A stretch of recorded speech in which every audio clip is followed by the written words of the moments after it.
If there's one thing I hate so much, it's the international break week. Any week that it turns out that there won't be any EPL or any club football, and it's just international uh, break where you see national teams playing bunch of boring matches. There is nothing I hate more than this. I'm sure you probably feel the same way. International breaks are just boring. You don't enjoy football. It just feels like nothing is really happening.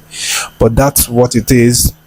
After this weekend, after Chelsea plays Man City, it's going to be international break. And right now, with a series of Chelsea players being called up by their national teams, this is so annoying. It's so annoying because these guys are beginning to get the groove on now, and it just feels like now that they're getting the groove on, they have to keep playing, keep being together as a team, as a unit, and continue winning matches. But right now it seems like they are going to depart, different people being called up to different national teams. So like right now we've there's updates that Desasi and Gusto have been called to represent French national team, and then Colwill, Gallagher, I think even Palmer also have been called to represent England. They are just packing the best players in Chelsea right now.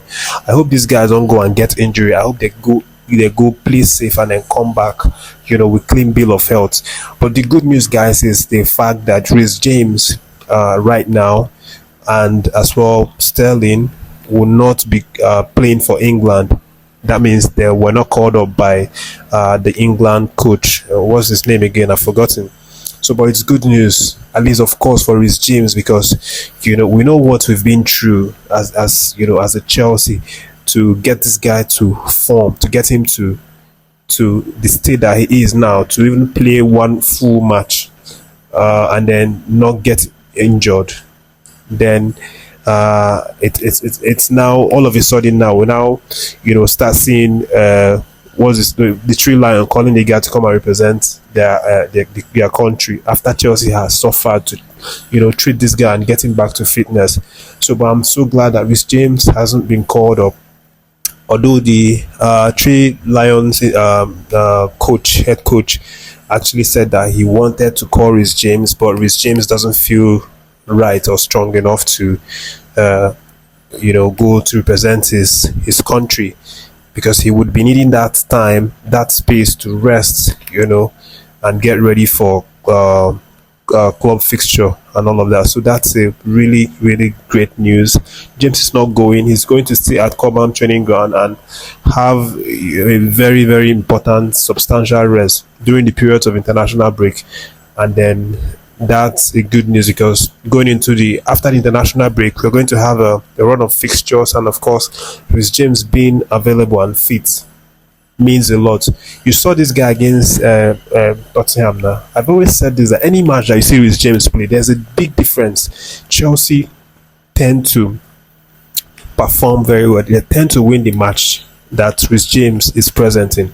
So Reece James being present, not being caught up by the Three Lions, is a big, very, very big deal. And also Sterling and this Three Lions boss, Gary Southgate, that's his name. I don't know if they have issues or something like that. Sterling has been performing week in, week out, but he hasn't got a called up for over, I don't know, a few months right now.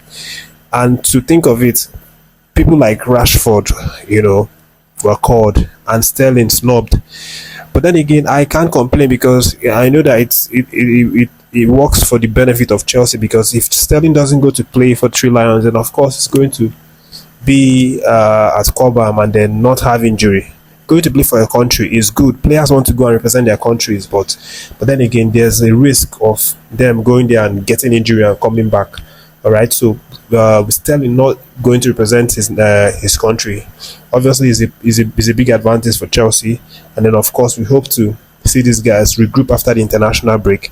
But then again, international break won't kick off until after this weekend, when Chelsea plays Man City, and that match is going to be a very, very interesting match, just like the Tottenham game. We hope and we expect Chelsea to win. It's not going to be easy, but I've always said it. That's Tottenham game. I said that Chelsea were going to win. I even predicted 2-0, but then again ended 4-1.